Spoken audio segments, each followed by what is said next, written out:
Fight on!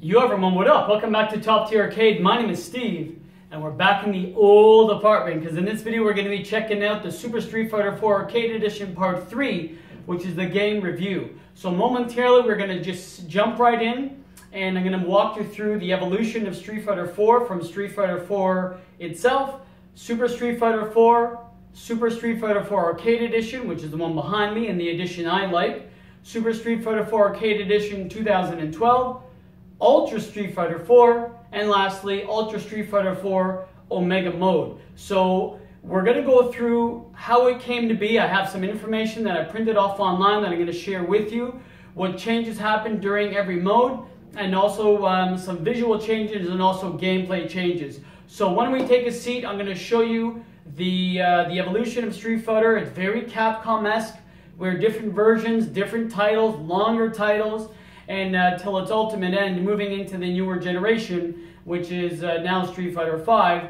But this definitely came before it. It was a huge staple in the fighting game history. And why don't we take a look at that and sit down. Alright, so we're just about to fire up the Taito Vuelix L cabinet running the original arcade Taito X2 hardware with original games. So let's fire it up, show you through the boot process. So while it boots up, why don't we start to get the history of Street Fighter 4. So Street Fighter 4 came after a 9-year hiatus from '99. Now there's been a lot of games that were decent, fighting games during that time. I know Third Strike really hit its stride after EVO in 04, and there was a lot of, because you can see it loading up, and there's a lot of, Mortal Kombat was out, there were, there were like Blaze Blue, there's a lot of fighting games out at the time that were okay. But Street Fighter was a heavy hitter, and seeing early renditions of 2008 scared us, like my brother, my cousins, and I, saying, oh my god, Ryu looks ugly, why does it look like that? And we were concerned, like this is, what we were born into. We played it for years. So what happened finally, it started getting better, it started to look okay, and on July 18th, 2008 in Japan, was released the arcade version, which is this. Now obviously this is Super Street Fighter 4 and that came later, but a version like this. So it came out in the arcade, it got great reviews, and later on in February 17th of 2009 came the console versions. So when they came out in console, I was first in line. My buddies and I, we picked it up, and we actually got up to play the game. Now that's a lot of my memories, which I'm going to have in the next video. But we ended up playing it in an arcade near my parents' house that had the real hardware.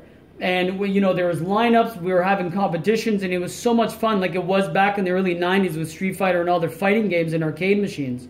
So it was amazing. So moving on to the actual console, waited in line, bought it, we played the hell out of it. My brothers bought the Mad Catz fighting stick. I mean, we were really dialed in, man. We were playing this like crazy.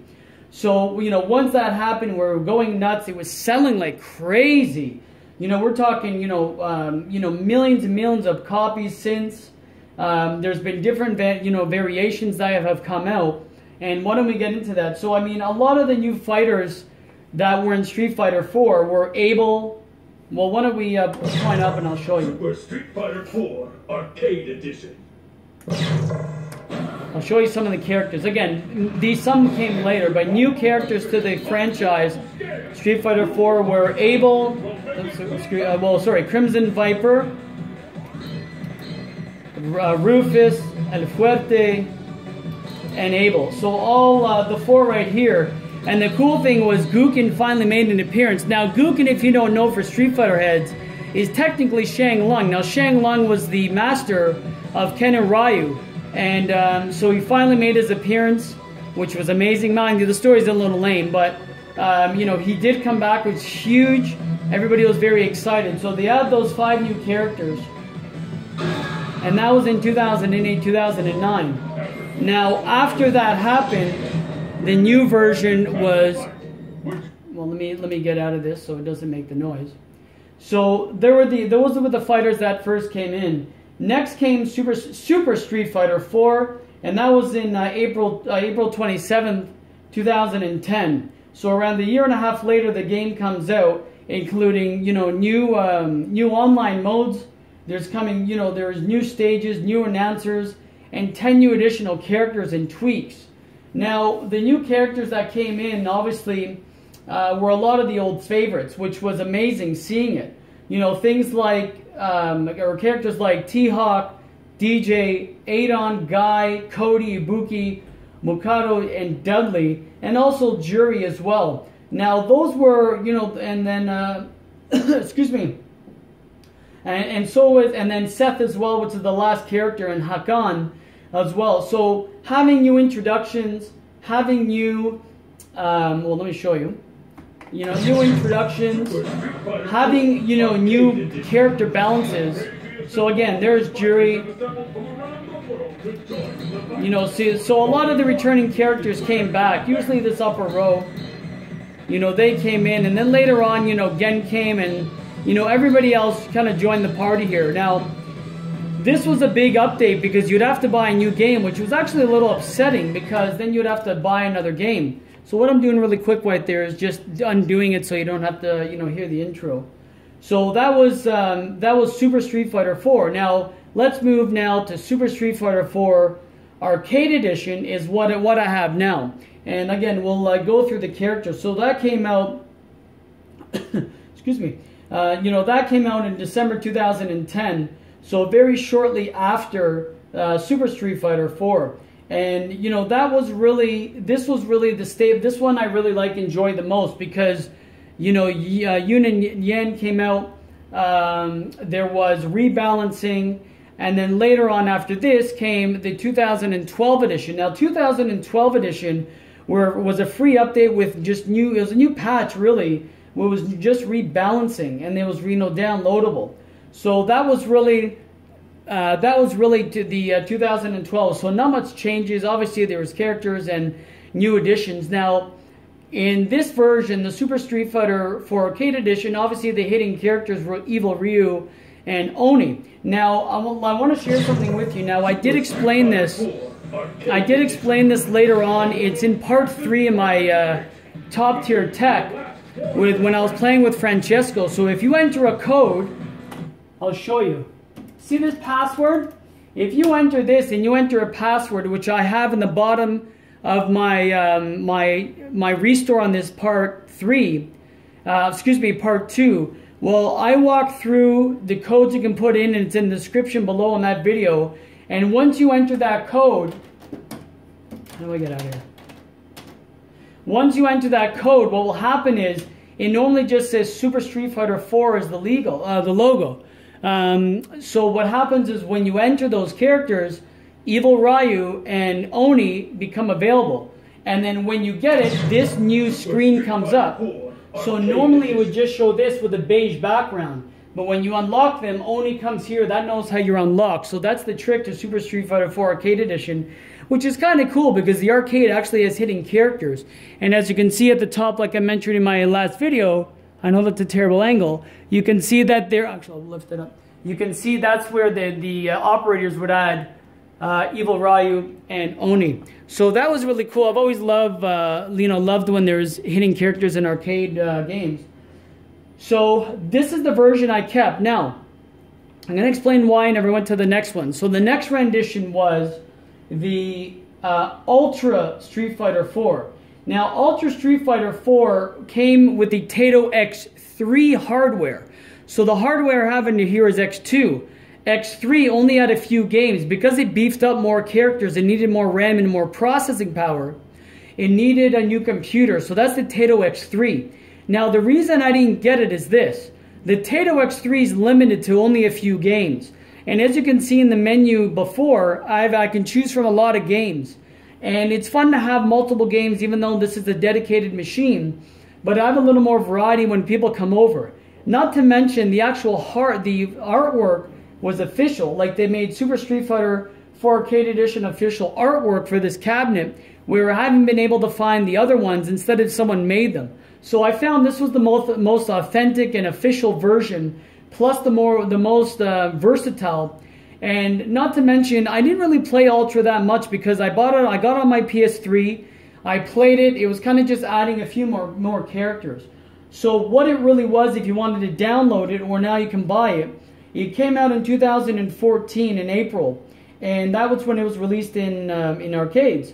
Later came, of course, the PS3 and the Xbox versions and the PC versions. So, I mean, it was fun. You know, 4 new characters were available. It was, who was it? It was Hugo, DiCaprio, who else? If you, no, I'm forgetting. Hugo, DiCaprio, Rolento, and who else? I'm missing someone. I'm missing someone else. Anyways, there's 4 new characters that came out. Now I can't remember the 4th one. And then, so that came out. It was okay. I mean, they added a few more characters, kind of rehash. So that was the Ultra. I didn't play too much. I actually kept on going back to this one. I found it just a little more fun. I don't know why. And then in the end, later came Omega Mode. Now, Omega Mode is kind of it's a tough one. Like, it's additional, you know, it's a reintroduction to Ultra Street Fighter 4. And you can do crazy modes, like you have red focus attacks, you have the Ultra double combo, several characters got new moves, new legacy attacks, new kind of hit detection. You know what? It was getting a little silly to me. And I really didn't like that, because I'm like, you know what, now they're getting out of hand. So, you know, even if I upgraded to the Ultra Street Fighter 4, which again is the final version, it's not, because Omega's there, and Omega never came out for the arcades that I know of. So I just said, forget it. I'm going to stick with this version. It's versatile. The artwork's set. It was meant for this. It was in the arcades. It was played to death, and I like it the most. So that's why I stuck with the arcade edition. So again, as you can see, there's a lot of rehash, and there's a lot of you know, different variations of this, which is very Capcom-esque. I wanted to keep it tight, and I want to keep it really just walking through this. Now, I can show you some gameplay. I mean, gameplay is not going to be to the end, but just to show you a little gameplay of, you know, just the game itself.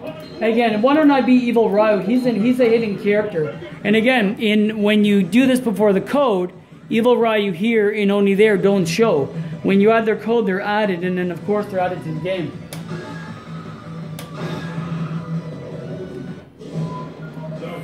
So all it really was is Capcom, like they do always, is build a very strong base for the most part. I don't know about Street Fighter V, that's a little controversial, which I didn't think was ready from the get-go, and a lot of people didn't. So, you know, here's some gameplay, cool introductions, and I'll just show you a little gameplay. So again, we're going to go through the actual gameplay later on in part 5 after we do the memories next video. But you know, it was cool to see Evil Ryu just different. I mean, in other versions of the game, like Shin Akuma, now they made him Oni, and Evil Ryu, where he actually looked different. You can see his kind of exposed, bleeding heart because he lost his purity, and he gave in to the Setsu no Hado. It was just outstanding. Now, I haven't mentioned the other renditions. Not only did this sell amazing, there were so many different versions. Like, there was versions for, you know, iPhone. There was versions. Yeah, I just printed some things out here. There's versions for iPhones. There was versions for other, like, Android devices. So like they really took notice to the game, and it did extremely well. Like, casual players ate this up like crazy. I remember seeing, going to people's houses that I didn't even know, and then they had this game and they didn't even know Street Fighter that well.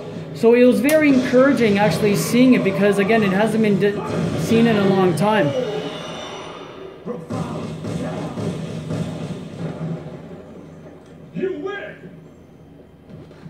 So again, Ryu's going nuts. He really he's giving in to the dark Hado. So, you know what, guys? I wanted to keep it tight. No need to ramble. I hope I explained some cool things about it. Obviously, a lot of this is online. But I wanted to clarify why I stuck with the Super Street Fighter 4 Arcade Edition. Some interesting history, different versions within an abundance, and just shows what it looks like. So, you know what? Let me set you guys up and sign off officially, and I'll be back with you in just a second. Alright guys, there you have it. That was the Super Street Fighter 4 Arcade Edition Part 3, the game review. I hope I taught you guys something you never heard of. If I've missed something, please leave in the comments below. I'd love to hear from you. Email me, tweet me, the whole deal. Subscribe if you haven't had a chance. Again, we have a lot more coming up. Before I forget, the 5 characters in Ultra Street Fighter 4. Stupid. Elena, Poison, DeCapre, Hugo, Rolento. I don't know, I was on the spot, I didn't think. So yes, great version. I did play it, but nothing more than I played this, so I'm sticking with it. So again, if you haven't a chance to subscribe, hit me up. Let me know what you guys think. Again, there's more coming up very shortly. Actually, very interesting stuff, because I want to do the memories on this. And again, I want to keep the video tight because there's a lot of good memories, and I want to expand on the story. Remember I mentioned a few minutes ago that when I first played it in the arcade and then it came to console shortly after? Well, there's cool stories I want to show you about. So we're going to light up the cigar. We're going to use that ashtray, which is under there, and actually use it when it's went for, which is smoking. So we're going to light up cigar, reminisce about some memories about this game, and you know how my cousins and my brothers played, and friends alike. So guys, it's been a pleasure. Thanks again for checking out Top Tier. If you ever need anything from me, please let me know. I'm always happy to help, and it's been a pleasure. All the best. Take care. Peace.